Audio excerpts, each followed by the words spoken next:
Wait, paano ba to? Yo, what up? Mga chong, share ko lang sa inyo mga chong. Bumili pala ako na 10 tennis racket mga chong. Magaganda to, at mga original. Mga original talaga to. Tapos wala pa ganong scratch. Napakasaya ng may-ari siguro na to.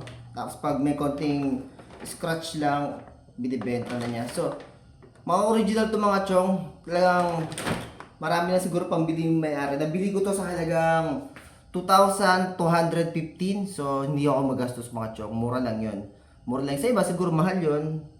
Sa akin, hindi meron ng magastos. Mura lang yun. So, hindi naman ako papayag na ganun-ganun lang na hindi babalik yung puhunan ko.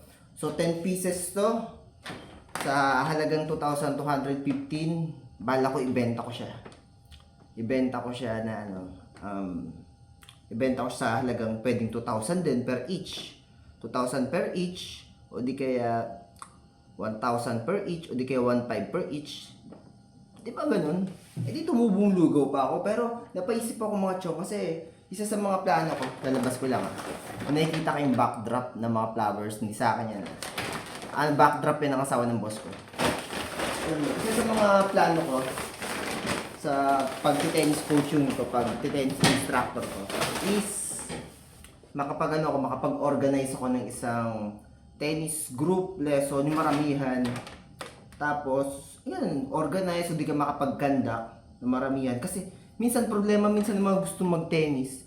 Gusto ko mag-start na makapag-tennis kasi wala akong equipment, wala akong tennis racket eh. Ngayon, gagawin ko, paparent ko. Magkano yung rent kada isang racket?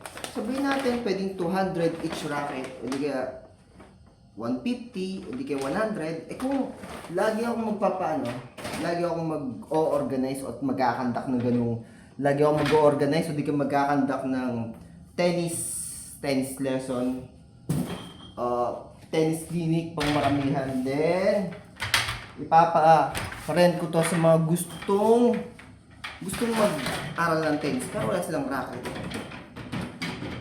Mas makakamura sila. Ayun, iniisip ko bilang, syempre nagninegosyo tayo, kung ibibenta ko tong mga tennis racket ko na nabili ko sa halagang, lahat-lahat na to tennis racket ko sa 10 pieces sa halagang 2,215. Kung ibibenta ko to, tutubong lugaw ako.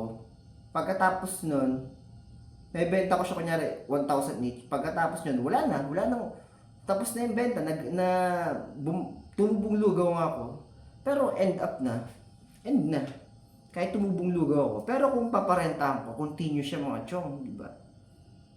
Pwedeng lagpas pa dun sa yung kikitain ko, pwedeng lumagpas pa dun sa ibibenta ko na, sino yung chat? Na 1,000 each na racket. Tapos na yun pag binenta mo. Pero pag rentables, mga chong, mga original yung mga chong, malalaman yung pag original, meron siyang ganito. Ayan. Hindi maganong kandali peke. Tapos tingin mo yung bat cup. Di ba? Mga original yung mga chong, siguro talagang maselan lang siguro yung may-ari. Wala pa ganong niya, no? Alam pag luma na, o di kayo may problema, tingnan nyo, hindi yan shiny, puro yung sa mga mga overuse, hindi shiny yan sa mga overuse. Pero ito, hindi pa ganong abuse, oh. Ang ganda niyan, shiny po, oh. Wala pa ganong scratch. Halos lahat yan. Lahat yan mga chong, mga original. So, ito, lahat yan, original. Nagbabalak ako na mag-conduct tayo ng maraming grupo. Balak ko gawin yun na hindi lang isang beses. Siyempre tayo minamarket ko yung sarili ko.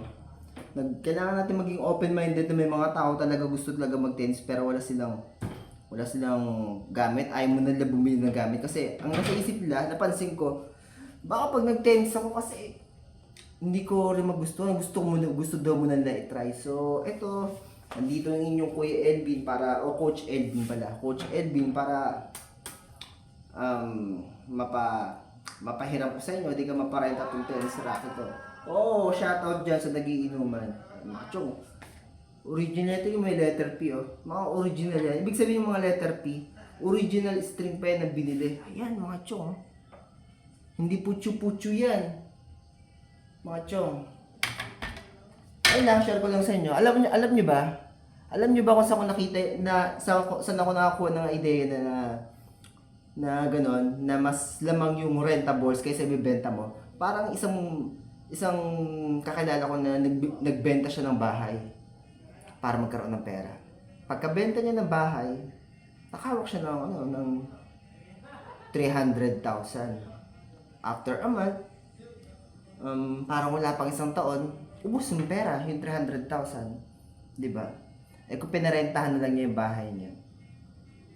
Tapos pag nakarecover siya, edi itigil niya yung pagpaparenta ng bahay. Pumera pa siya, di ba? Kasi ganun talaga ang buhay tayo mga chong, natututo rin tayo sa mga pagkakamali ng mga tao. Hindi para pag nalaman natin ganun pagkakamali nila, i-adapt natin. Kundi, huwag natin gawin kung anong pagkakamali nila. Kailangan natin mag-improve. Ayun lang mga chong. Gumawa ko ng video para hindi magyabang sa inyo na kung anong klaseng, hindi para magyabang sa inyo na, oh, marami akong tennis racket, 10. Para siguro magbahagi rin sa inyo ng kaalaman na, ayun, mas okay yung for rentables kaysa for sale. Kasi, pwede kang makinabang na mas long term. Ay mga chong. So, titigil na ako sa soon, baka kung tumigil na ako sa pagtitennis coaching ko, di sa ako ito ibebenta. So, kung walang bumili, pwede rin siguro for collection or for display. Pero hanggang ngayon, medyo pumapato kasi nandiyan si Alex Ayala. Alam niyo, pansin niyo kung mga chong, tuwing may laban si Ayala, basta dumadami mga nag-i-inquire sa akin for tennis coaching, ganun. Sana lagi siya manalo para masaya kami mga tennis coaches. Ayun lang. Hanggang sa muli. Ngayon to, walang edit. Lagi tayong raw videos para makarami tayo. Bye-bye. Pizza!